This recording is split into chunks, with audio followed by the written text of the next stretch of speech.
End of the day arrives another stack of patient notes awaits. For many physical therapists, this is the most draining part of the job.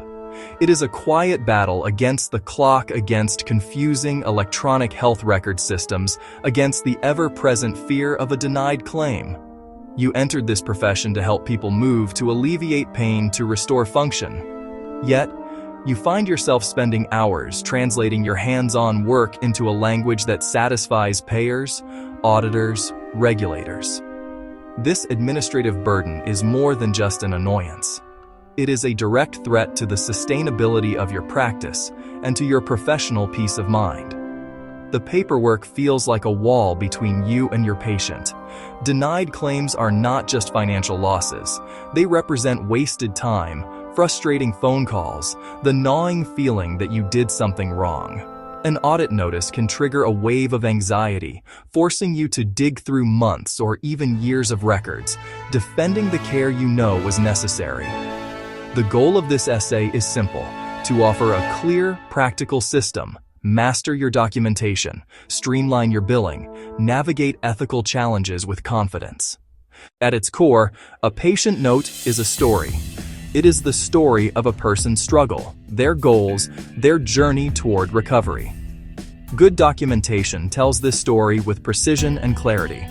It serves as the primary communication tool among healthcare providers, ensuring continuity of care.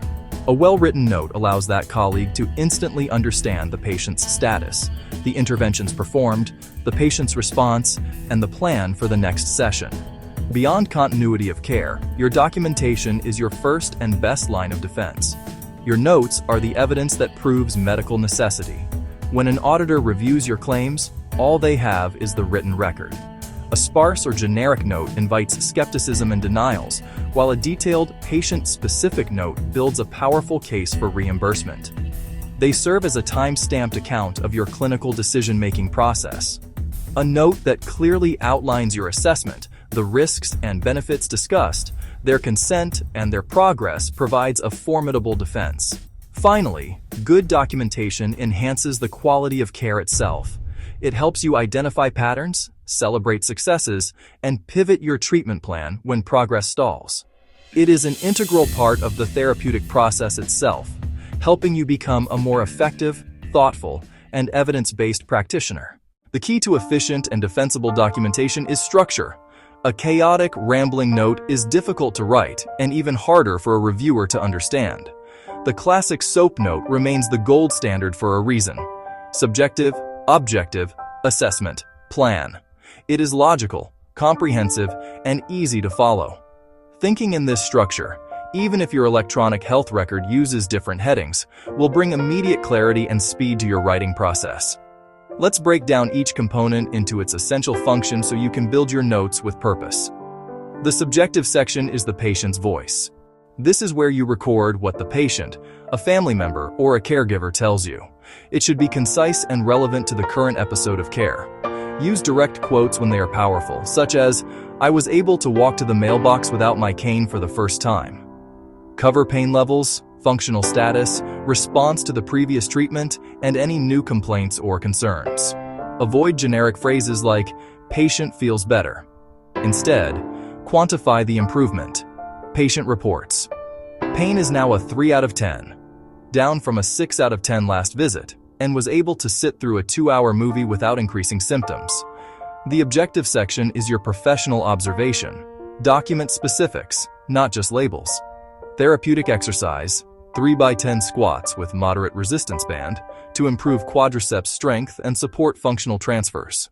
The assessment is the most critical part of your note. This is where you connect the dots between the subjective and objective sections.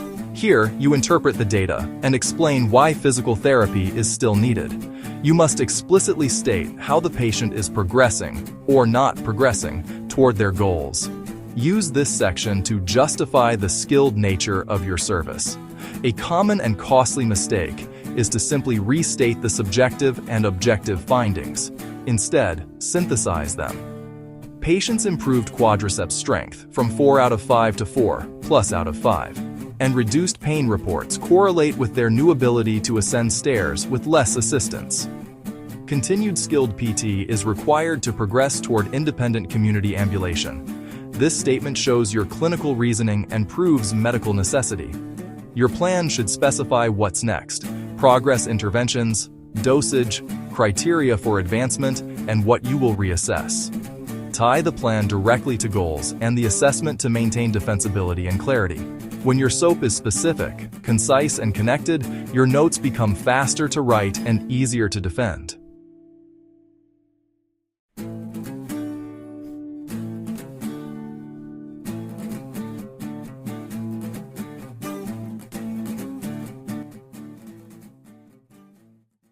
Section 4. Pillar 2. Billing with confidence. Billing is where your clinical documentation meets the financial reality of healthcare.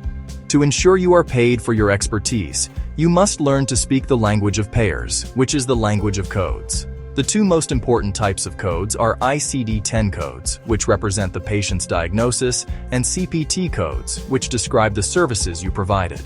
The fundamental rule of compliant billing is that the CPT codes you bill must be supported by the diagnosis, ICD-10, and the specific details in your daily note.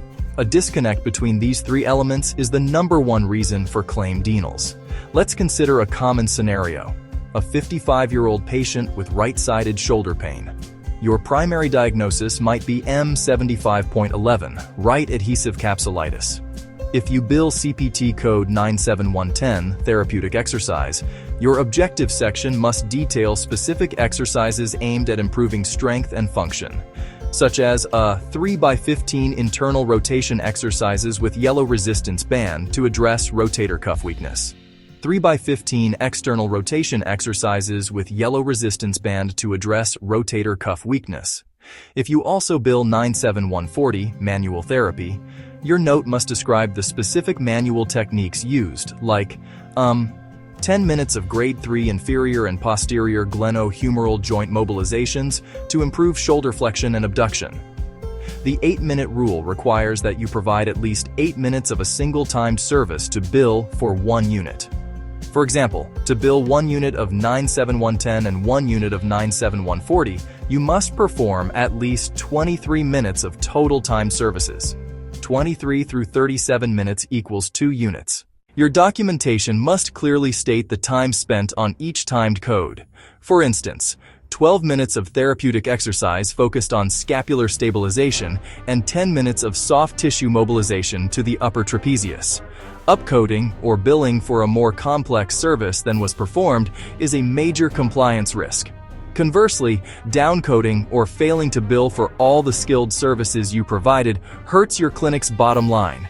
If you perform 15 minutes of detailed gait training, 97116, you must document the specifics of that intervention and bill for it. The key is accuracy. Your note is your ledger. It must reflect exactly what you did, why you did it, and for how long. Section 5. Pillar 3. Navigating the ethical gray zones. Your clinic director tells you to bill every Medicare patient for a full hour, which often means adding a CPT code for a service you only performed for a few minutes, a practice known as upcoding. The director might justify it by saying, "Insurers underpay us anyway, so this just makes it fair." However, yielding to this pressure constitutes fraud. It exposes you and the clinic to severe penalties, fines, loss of provider status, even legal action. Here is a simple 3-step process for resolving such a dilemma. First, pause. Do not react immediately. Second, document the facts. Third, consult. You do not have to solve this alone. Another common dilemma is being asked to treat a patient off the books or to continue care after their authorized visits have run out without documenting it. While this may seem like a harmless act of kindness, it is fraught with peril. Without documentation, there is no record of the treatment, the patient's consent, or their response. If the patient were to have an adverse reaction or claim you injured them, you would have no professional record to support your actions. It creates immense liability. The resolution is to explain the risk clearly and kindly. I genuinely want to help you, but for your safety and my professional responsibility, I must document every treatment we do.